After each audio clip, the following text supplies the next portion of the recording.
My name is Jess Cervellon, and I'm super excited to bring you my new podcast, The Juice with Jess. This podcast is going to be about everything in your customer's journey. We're talking acquisition, awareness, making that purchase, retaining that customer, bringing them back around, and everything in between. This is going to be all about delivering dope brand experiences and talking to some really amazing people who are in the customer experience space, the marketing space, and everything in between.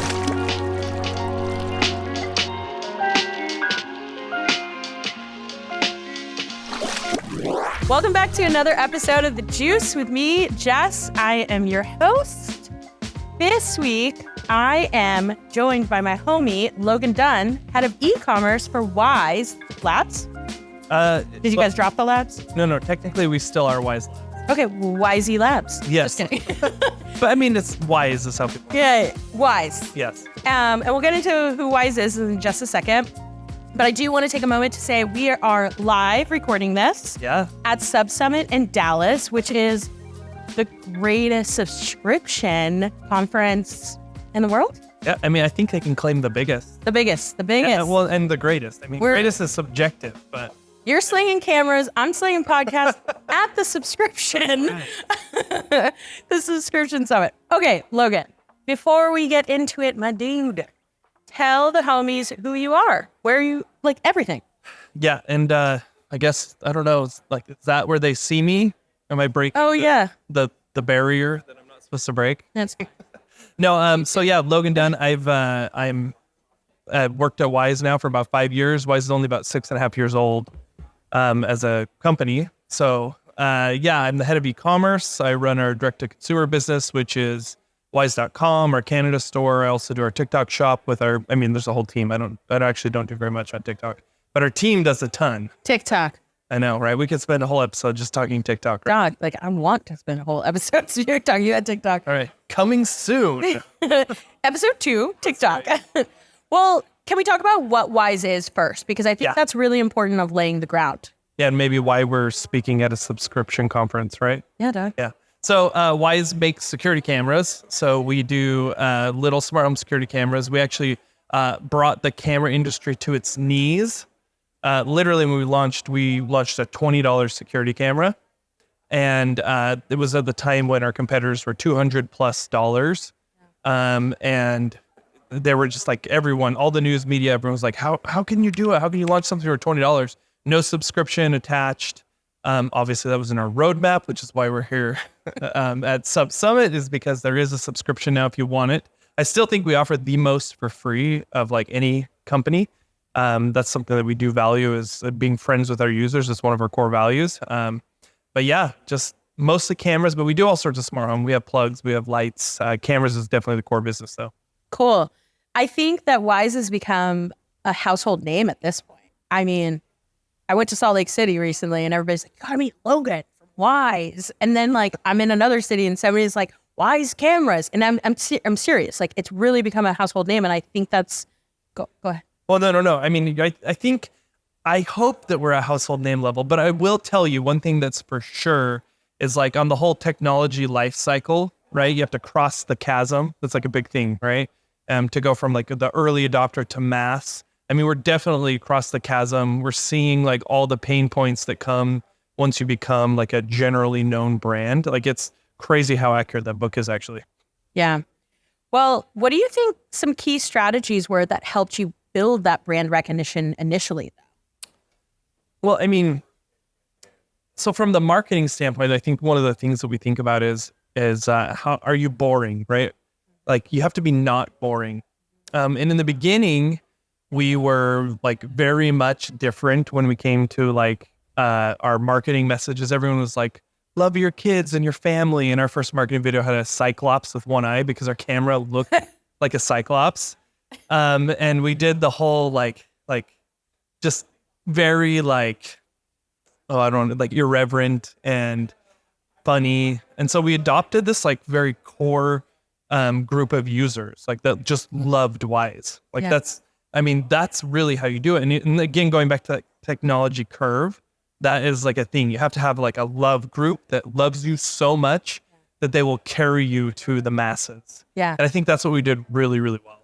Yeah, I think, listen, I come from the creator economy, like creator businesses, but I always say that like even from like you can utilize that with the learnings from the creator economy from the acquisition point of view, right? Like, so you can acquire those customers all day long, right? And then you have like your raving fans. But then what's interesting is how you actually retain them. So we're not getting okay. We can't go into zero retain. no Just retention. Yeah. But what I want to talk about, like I want to still stay on like the acquisition and like the brand recognition piece of it, because I think it's really important when you're coming onto the market. How are you thinking about your customer personas? How are you saying, okay, I want to sell to this particular person? And I think what's interesting is that like Wyze has become this, hot player because of from a differentiator from a cost perspective. But how did you guys think through the persona building? So here's the thing. It's like when you get your love group, it almost, I feel like I wish I could say that we like did all this research and we were super smart about who we selected and this was our customer group and we marketed directly towards them. But the truth is, like when you're starting out a company, you have to have like this little bit of luck. Yeah. And you have to find something, some pain point that you solve for and something that people just like adore you for. And if you have that, like the customers come to you, right? I know that it's not just like if you build it, they will come. Like that's way easier said than done. But with Wyze, in a sense, that's kind of how it started. And obviously what we did is made a very accessible camera, very, low cost that was very high, it's just as good as $200 cameras, right? And then what we did is we built a community. That was huge for us. So even right now, we have a really big community on Reddit. We were one of the top new emerging brands on Discord as far as like a brand server goes. Oh, that's interesting. Yeah. That's an interesting. Yeah, they compared us to Taco Bell. Okay. Which, I thought was really cool that we were compared to a food brand's like their community. Yeah. But Discord loved it and they said that like our engagement was super high. We had a whole community team. We have a private Facebook group that's just community members. We have our own forum. Each community is totally different. If you want to like just get totally like destroyed, go read Reddit, right? If you want people to like just sing your praises, go to your own forum, and if you want like Facebook is more like your own forum. And then, Discord is actually like very like kind of in between like a Reddit and a forum, but they're much more like supportive and building, but the community was huge for us. And then what they did, we also had all sorts of features, like you could flash the security camera to your own firmware and you could hook it up to a Raspberry Pi. So you got these like super techie people using it and just loving it and talking about it and all sorts of cool like experiments popping up. So it created this like momentum for us in the early stages. And I remember like when I first started at Wyze, I subscribed to Wyze on, just Google search results. And every day it was like 12 to 15 articles. I kid you not, like every single day. Now, it's more at a normal level where we're seeing like a few a week.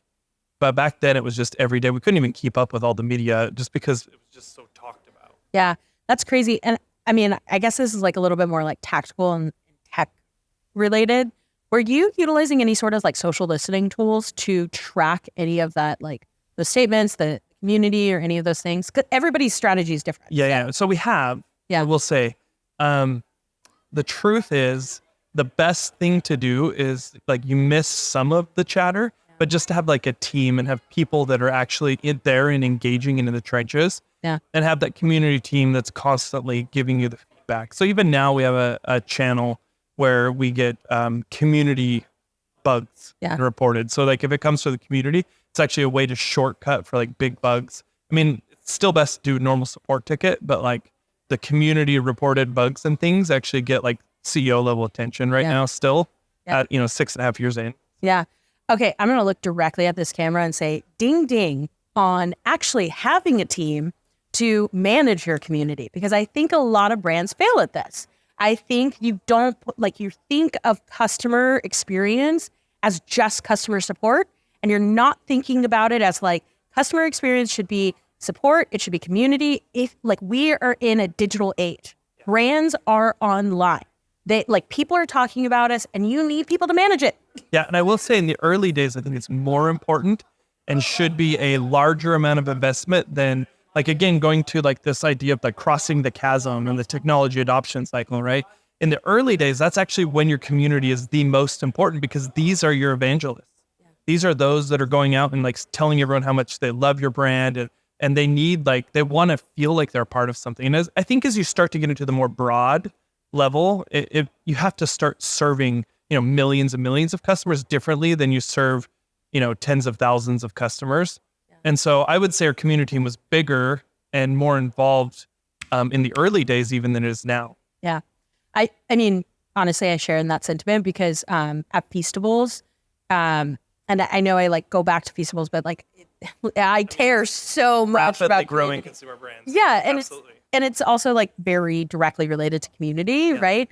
And so I was an early employee because we cared so much about the customer experience, and then the second employee was actually a community manager. Yeah, and so we like divvied it up. We like built a customer experience team that was support community and as well as the digital experience, and we built the team from that. And what's interesting is actually and I don't know if you feel the same way about like with Wyze, but as you go into like more omni-channel and retail, like the chatter becomes less and less. Absolutely. So then the teams become less and less. Chills right now. I don't know if it's just cold, but of course that's like, yeah. No, but really that's true. Like I totally believe that. Yeah. Which, I mean, honestly, it makes it a little bit sad. I'm not going to lie, but like the core at the beginning, if you're founding a company, right? You should focus on your support. You should focus on your community building. And yes, maybe you're putting a lot of employees like at the forefront of it, but you should also be looking at it from a technology perspective to deflect tickets as well as to gather information from like more of an automation standpoint. Yeah, absolutely. And I think that, I mean, especially in, I don't know, I mean, you went from, consumer packaged goods with Feastables, right? And you did it with community. And we're very like tech specific, which seems like that would be even more important for community. But in the end, I actually think it's just like, you just need that community to really get a brand going. And it's just so critical. Like your customers need to put a face to it. And then I will say, like, that is, like I said, it's one of our core values. Like we have 5 values and our number one value is be friends with our users. Are we always friends with our users? No. I mean, we try to, right? That's the point of a value, is it guides you back into it. And I would say in the early days, we're even better than we are now, just because it was so much smaller, so much easier to manage. We put more resources into it. Yeah. But I think you can't just say, oh yeah, we're going to hire a community team and that's it. Like if you want to have community, you have to make it core to your business. And I would suggest putting in your values, because if you don't have your customers somewhere in your values, then you probably need to revisit your values. Yeah. Dang. I feel like this is a mic drop and we should just walk away. Like that was so good. And that's the juice of Jess. I mean, put your customer experience in your values, because then you're creating a culture where people actually care about your customer experience. So yeah, I mean, if you look at some of the really, really big successful brands like Amazon, for example, right? That's core to what Amazon is, right? Is putting the customer first. And that's what they've always had written into their values. And I mean, it helped that Wyze was founded by ex-Amazon employees. They left Amazon to actually build Wyze, and that they carried that over.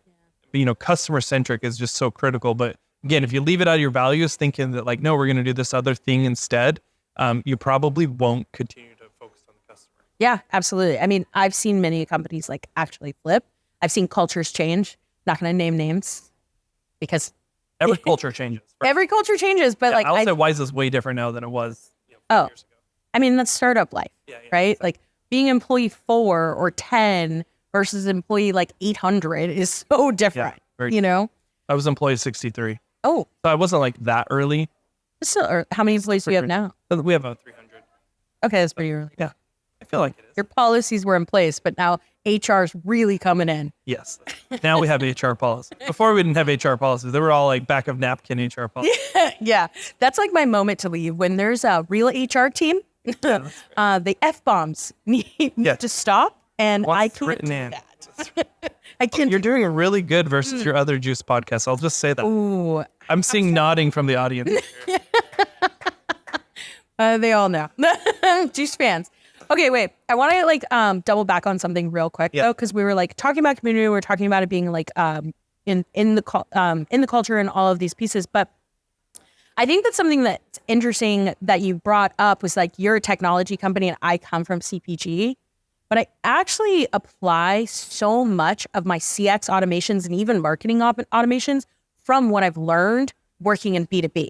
And I think that in CPG, like whether you're apparel, whether you're food, what if they're selling something, I think if you think about it from like if like you think about building your customer experience from a technology perspective of like always having to answer the questions before they become questions, you can then create like a really good customer experience. And like that, and so like, I know this is in my interview, but it's important to name because I think there's a lot to be like learned from technology companies like an Amazon or Dell or I don't know, I just aged. Ironically, I came from a B2B company before as well. Okay, me too. Yeah, I feel like that is the thing because in B2B, you live or die based on your customer relationships. Like in CPG, of course you need to care for your customers, but I mean, you're talking about like customers in the thousands to like, if you're a big B2B, like hundreds of thousands, right? To millions, right? If you're big CPG. Yeah. And so you're just, it's different when the way you talk to a million people versus the way you talk to a handful of people, right? And so, but what you're saying, which I agree with, is like, what can you learn from B2B software or, whatever it might be in relationship building, and how can you bring that to the masses? I would say that tools today actually do make it easier to do that. Absolutely. Now the software is where it is. Yeah. Well, yeah, no, and I agree. So like on B2B side, right, like you have your customer support, which is usually like a technical support, product support, whatever you want to name it, or some sort of like tier 1, tier 2. Then you also have customer success. Then you also have product marketing, right? And all of these, and like there's plenty of other functions, but these are functions that I've like worked across.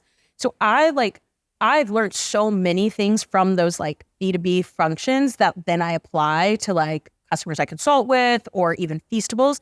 And the whole point of customer experience between like support, community, marketing is answering questions before they become questions. And lastly, and I want to get to a stat that you shared with me. Also, how do you automate things like that low hanging fruit with technology too? So like AI. Yeah, but I like what you said, because I do think in the early days of your business, as you're in a company, like your community is, they like technically they're asking you the questions, but because of your dedicated, loyal community members, they're asking you the tough questions and the questions you need to solve for before the masses do. Yeah. Right? Yeah. So here's a great example from Wyze. Okay. So when we started at Wyze, we were patting ourselves on the back because we got to 95%. We're greater than 95% camera uptime. Okay. Right. That's terrible. Okay. I was like, interesting. Great. 95%. No, I was like, no. in my head, I was like, Like, wait, is that? Were you selling products? Yeah, that's right. But, the community very much voiced like how important that is. And I think that like, as we get into more of the masses, you have less margin for error. Like now we have to be 99.9% camera uptime. Because if we're not, like, they're just going to go to the next competitor. Yeah. Ooh, that was... I know. I like that. Anyway, so we'll end on that. We'll like say a final point. Then.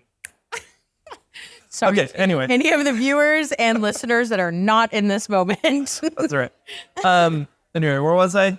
Oh yeah, 99% uptime. Anyway, but like in the early days, your customers, your community specifically, right? The ones that you're building relationships with are like, I don't know, canary in the coal mine for another analogy, right? They're telling you like, here are the issues to solve.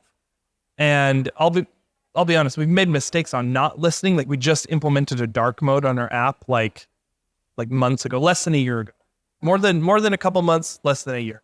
Right. And that was one of the early asks for our customers and has been hugely successful for us to have a dark mode in the app. Yeah. So, like they will tell you the questions before they're being asked, even though they're technically being asked. Right. Because they're your love group. That's why community is so important. Right.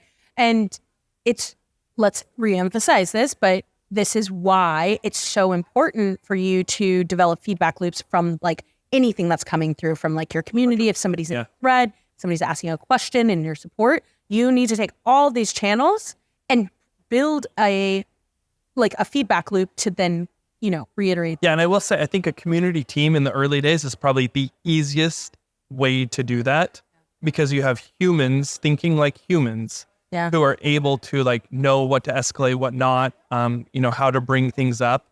And and you also don't have the sheer number of inputs that you have once you get bigger. Yeah.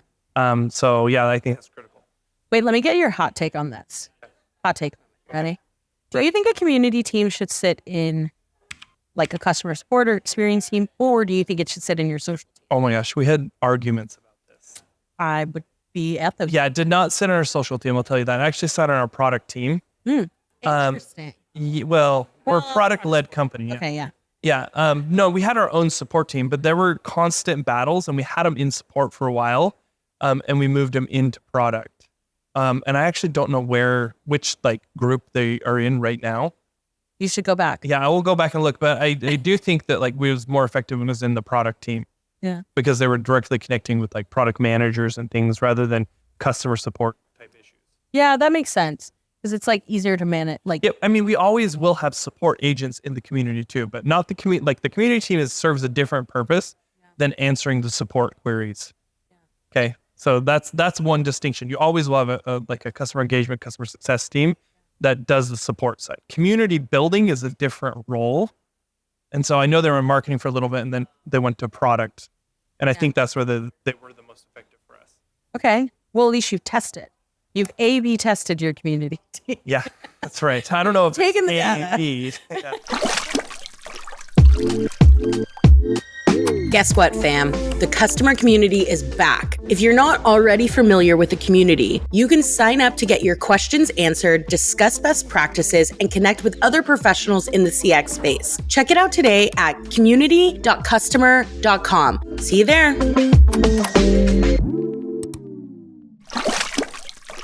Okay, well, I'm really interested to talk about like subscriptions. We are at SubSummit after. Sure, yeah. So I think it's really important. So you've come out to the market, you have this like market adoption, you have this dope product, people love it. How did you think through, besides just being on an app, like how did you think through subscriptions in like an upsell perspective? Like how are you looking at data? Like, let's just tell me the jams. Well, so I love this because this was like a big win for us. But what ended up happening, so when I joined, we were using like a very small it's a very popular ESP, but meant for smaller businesses. And we had about, I don't know, a little over 1 million email subscribers at that time. Like, so we grew really fast in those first like year and a half, right? So I come in, we have like 1 million email subscribers. And what I saw was we were sending out like monthly newsletters or batch and blast. And I was like, we can do so much more here. And I actually called my friend who, he lived in Salt Lake at the time. He now works with me. He was on my team. I brought him over because I love this guy so much. But anyway, he said, I talked to him through the business. I was just starting. I looked to him as like a mentor. He was a vice president of this, at this company that had an app, but they also had like 50 retail stores. Like, so he was kind of a big deal. And I was like, what do I do? Like, I'm coming in, I need your help. He's like, email.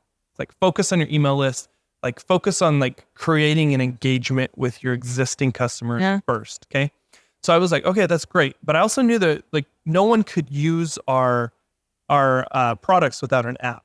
Okay. So what I used to, and I still say this all the time, it's like a cheat code, right? I mean, imagine at Feastables, if every person who bought one of your products, they had to give you their email address and phone number. Yeah.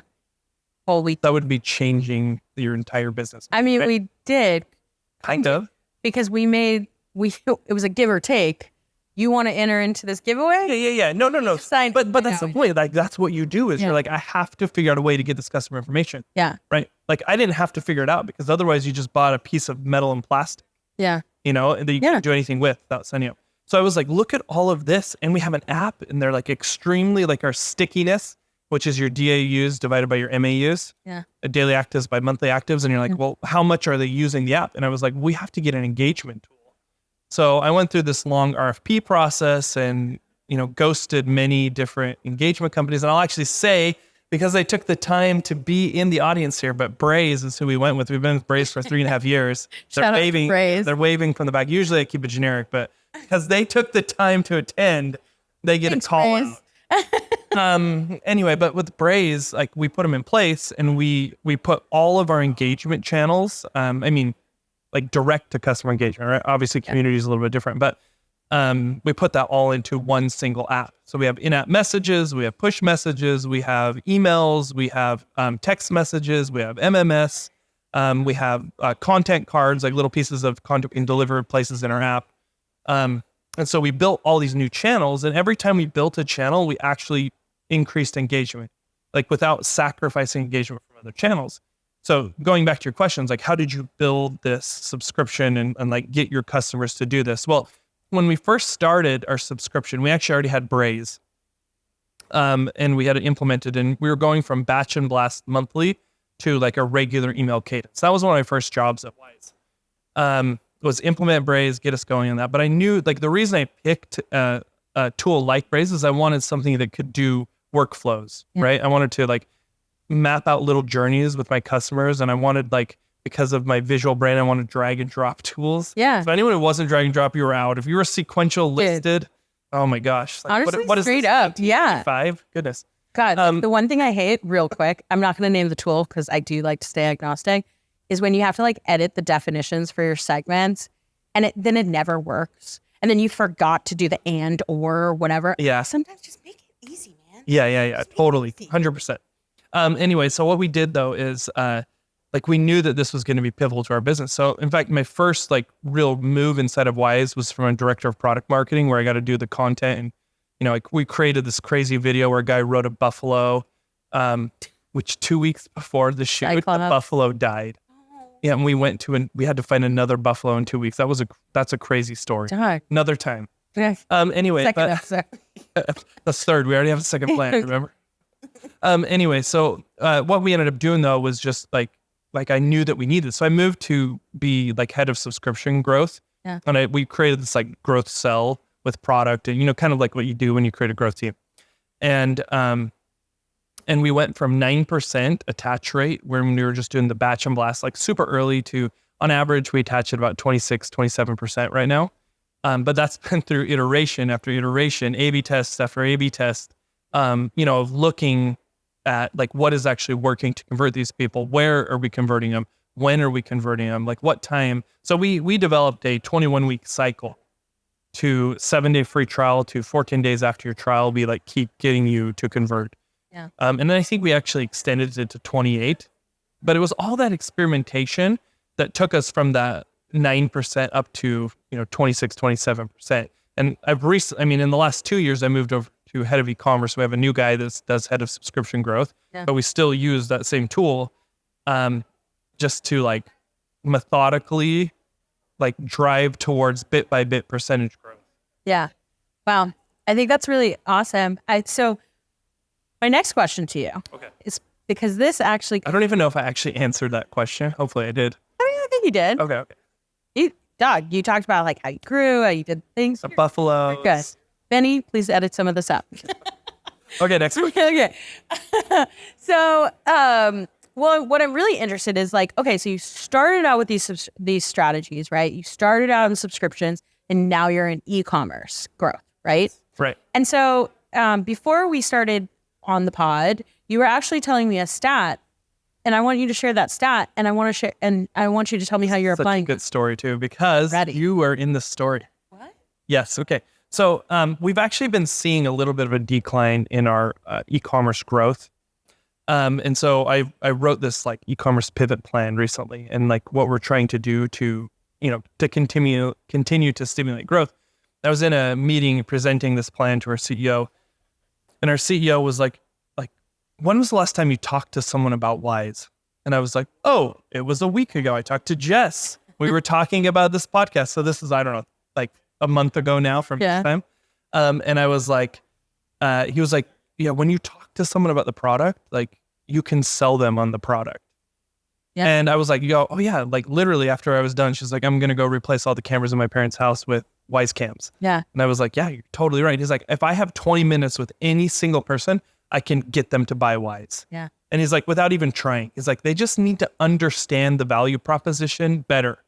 And so if you have that like really big insight, and this is part of our pivot plan, which is we have an AI tool, and not like ChatGPT. I'm talking like real AI. I mean, ChatGPT is huge. Don't get me wrong. Wait, you showed me this AI. Yeah, I mean, we're trying to like do really cool AI. Like for example, like all your videos, like I mean, we at one point we were uploading more videos to the cloud every day than YouTube. Wow. Yeah, I mean, we didn't store them, so YouTube's still a much bigger database. But and the amount of video that we were uploading of people's very important air quoted lives, right? There's so much data to filter through, right? I mean, if you go look at your own cameras and you've got 2 or 3 cameras, you're talking like hours and hours of footage sometimes per day Nothing. of nothing. No, literally, like your cat walks across and boom, recorded, right? Yeah. So the AI that we're developing is actually like, you could just go search and be like, hey, I need videos with raccoons, and it will show you all your videos with raccoons. Like that's how we're applying this, the large language models and everything into our cameras. And we're doing a lot of other stuff as well. And are you giving that access to the client too, the customer? Well, we just actually launched it to the customer. We've had it like in development for like 2 years, but we did just deploy it to our customers, and it's really cool and surprisingly accurate and awesome. But my point is like we're starting to get known and we're branding ourselves. In fact, we bought Wyze.ai. We're trying to like brand ourselves more as an AI company. I mean, who isn't? But everybody. Yeah, I know. Now maybe like juice.ai. Yes, exactly. It's like the only podcast that uses AI.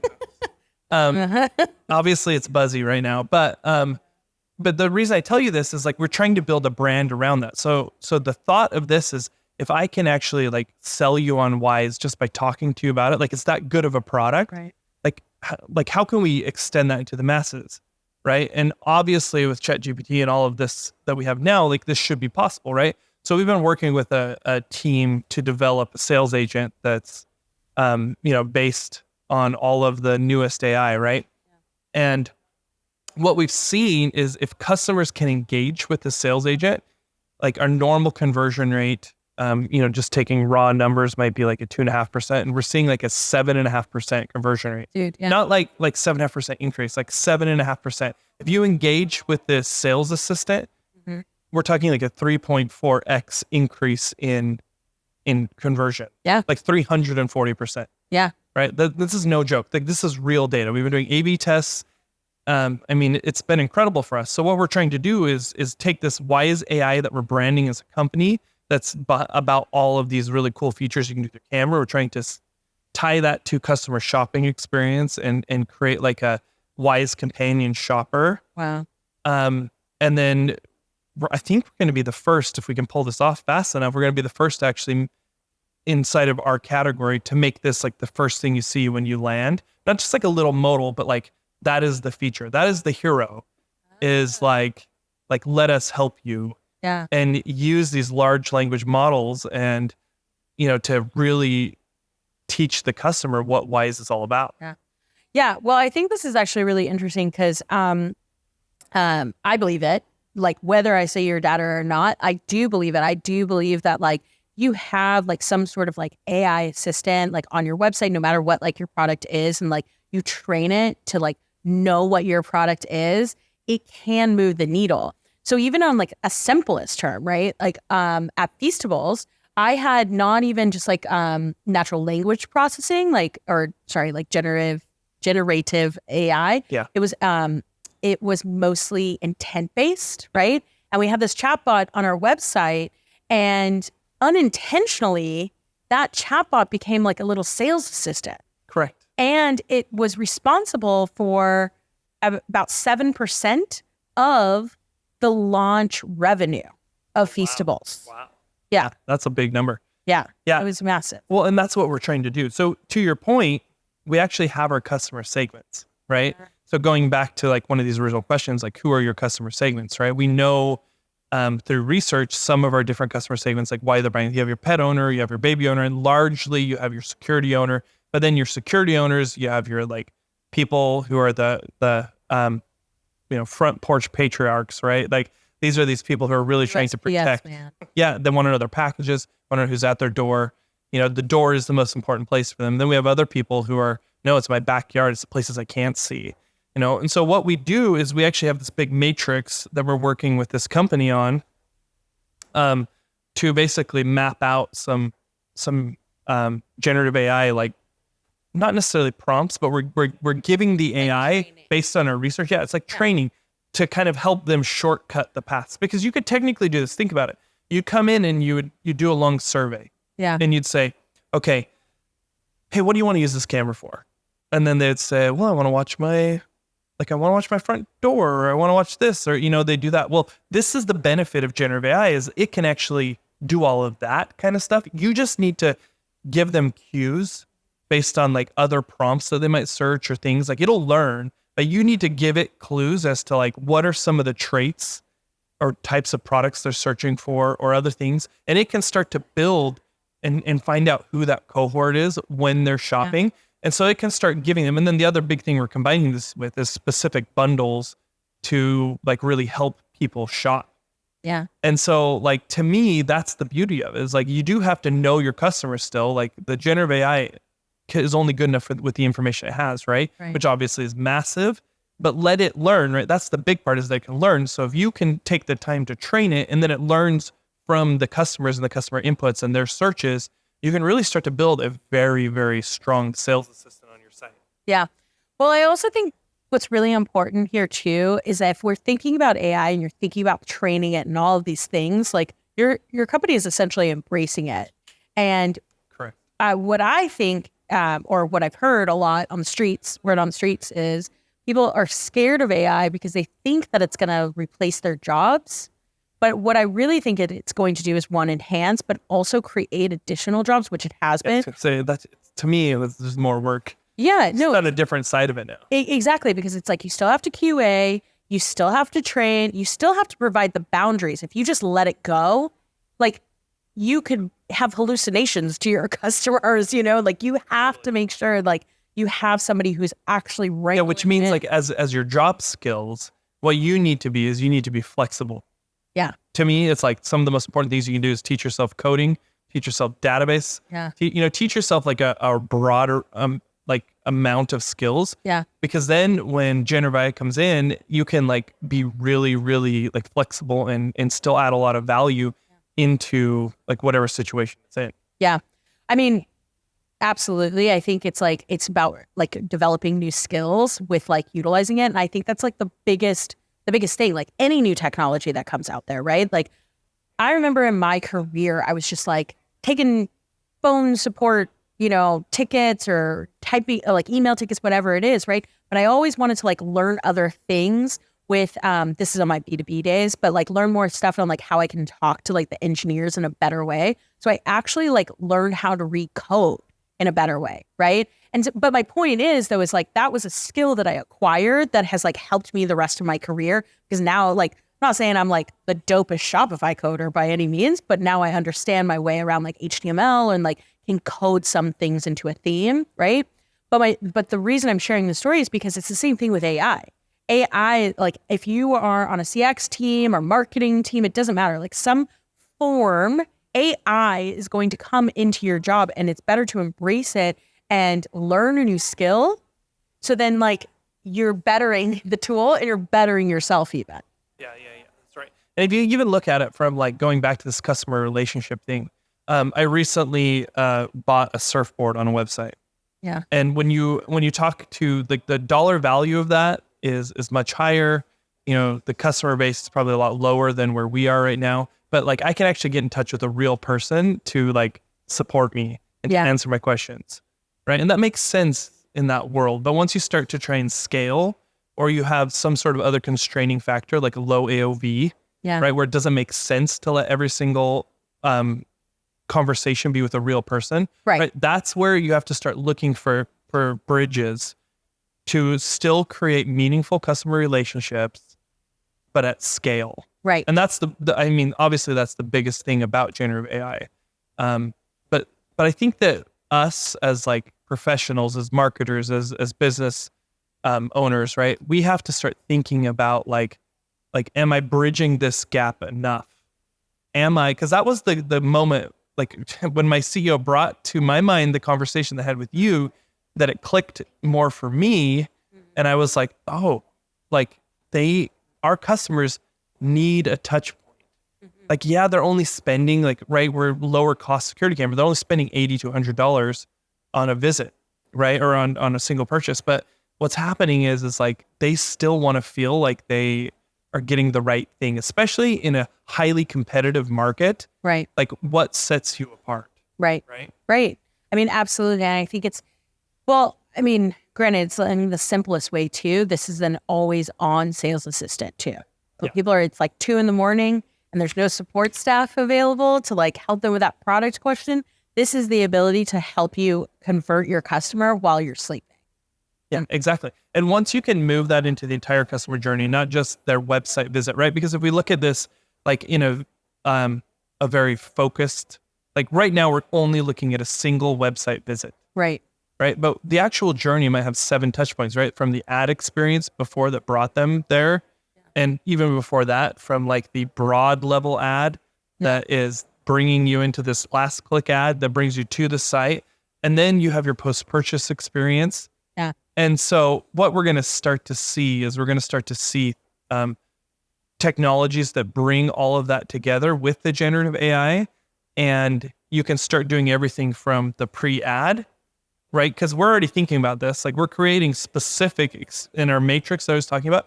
We're creating specific, like, hey, if they come from an ad with this tag, you can skip the first 5 steps, right? Yeah. When they land anywhere on the site. Right. Right? Because this agent is with you throughout the site. But then once you can start tying that to like a generative AI that can go to the post-purchase experience and can start asking questions about like, I don't know, related products, or can start asking things. I'm trying to like figure out how to do it, like not creepy stuff like, how's Brian? Leave Brian you alone. Bought this for your boyfriend Brian. How does he like it? That obviously Brian that's alone, a creep okay? factor there. But but once you can decide like when to deliver, what's the right message in the post-purchase, right? You're starting to create this like really unified customer experience that's just like magical. Yeah. And that's where we're headed. Yeah. No, and I agree with you. I always ask the question, how do you look at personalization? And you are the first guest that I've actually have had on that really has thought about it in the entirety of the journey, not just a piece of the journey. And I think that there's a lot that can be learned out of this matrix you're building for your AI. Well, just going through the practice, don't build it for AI, just do this for yourself. Yeah. And start being like, what are like, and the easiest way to start is to actually start by creating a survey for your customers. Yeah. And just go through and just for the ones in the back. Yeah. Right. Just go start like being like, okay, and then I'm going to ask them this, and then I'm going to ask them this, and then I'm going to ask them this. And then you can start like, you're basically narrowing through a survey what your customer would want. And then you can go back and be like, okay, what can I learn from this survey that I've made for myself, for my customers? Yeah. Right. Like, okay, first I would ask them, do you want an indoor or outdoor camera? Then I would ask them, well, is it for like security or is it for watching something important? Oh, do you have a furry friend or do you have a hairless child? Yeah. I mean, you could start to go down that path and then you'll start to think like, okay, what is the most important parts of my journey for the customer? And that's all generative AI is doing, is like doing that very rapidly, right? Yeah. Yeah, totally. I agree. I want to ask you, because I think what's really interesting is like, we're looking at like all the generative AI and we're like doing all of those pieces of that pie. But what I'm really interested to know from you is like, just on the technology perspective, what trends and innovation are you seeing? Like, what's the next phase for Wyze? Like besides cameras, like where does that home security, just your personal being security look like? Well, I mean, this is a great opportunity to discuss our new brand platform. So our new brand platform is never wonder. Never wonder, right? No. And so that's where we're going with it, is the idea of like, you have so much going on in your life, around the house, whatever, like you don't have to wonder anymore. Never wonder, no, but we're not actually going to put the no in the branding, but like that's maybe in a message after. Maybe, yeah. But the idea here, though, is as we start looking at like what does that mean for the technology aspect for Wyze, it's we're collecting a tremendous amount of data for the customer, right? And like I said, it's just hours and hours of useless data, right? When all you really care about is that one event, right? Yeah. Like if people get a security camera, they get it almost as a form of insurance. So if a break-in happens or something, heaven forbid, of anything that you don't want in your life, right? You want to instantly be right at this area. You don't have to search through hours and hours of video or have something that didn't get caught, or you know what I mean? Yeah. And so when it comes down to it, for us, it's really like, how do we help the customers in a very rapid way process all of this security data? Like, because the capturing side of it to me is not where the technology really is. I mean, that's always going to improve, right? Our latest cameras are 2.5K. The reason they're not 4K is because your Wi-Fi connection can't support it yet. So we will see that. You will start to see higher definition cameras, but there's not a whole lot more from like the capturing perspective. Like cameras are already behind what your phones can do, right? Yeah. So you're going to see them start to catch up, period. But what you're really going to see is how you process all of that data that is caught by the camera. Yeah.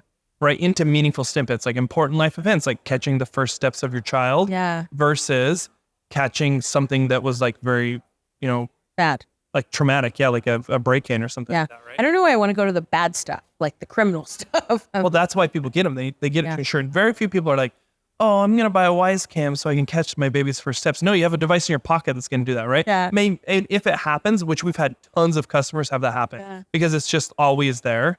Right? We have tons of funny moments. Yeah. Like we have a viral person on TikTok who has a camera out in front because they have two speed bumps that are too close together. And so they have a TikTok account called the Speed Bump Olympics. Yeah. And all it is just watching people hit the speed bumps too fast. And the Wyze cam just captures them just wrecking their view. Dude, I have a camera in my dad's living room just checking on him. Yeah. No, that's actually one of our core segments is elderly care. Yeah. And just being able as a child or a caregiver to be able to check on that person, right? Yeah. So, but how do you get to the critical events of that, right? Like let's say that like your parent is always in that room for like 8 hours a day, this main living area, right? Well, how do you get to the important stuff? Right. Yeah. And that's the really, really important thing that's going to happen from a technology standpoint. And it's going to happen in the industry, not just us. Like it's a race to who can really provide the most meaningful information from your security cameras. Yeah. So. Well, my money is on Wyze. I hope so. I mean, we're investing a ton. We think AI and like processing that data. I mean, AI is the answer, but really the task is the processing of that data. Yeah. We think that that's probably the most critical thing that you could be doing. Yeah, absolutely. Well, Logan, we have hit the end of the road because you and I got things to do after this. So that's right. Yes, we do. I know we do. We got to go. We got to get to that happy hour. Logan, tell the homies where they can find you. Yeah, it's just wyze.com, and that's WYZE because you're not a tech company if you don't spell it wrong. So wyze.com, come find us. But you can find us on TikTok. I think we're growing massively on TikTok. We're the #1 in consumer electronics on TikTok. And so hopefully you see a lot of crazy videos about Wyze on TikTok. Thank you for joining me. I really appreciate it. And shout out to Bold Commerce for sponsoring this stage where we could hold this very special podcast. And for anybody tuning in, I will listen, or you will listen to me, and I will talk at you next Thursday. Thank you so much for joining us. Hey, wow, you made it to the end of the episode. That means that you like me and I like you, which also means you should subscribe to this show.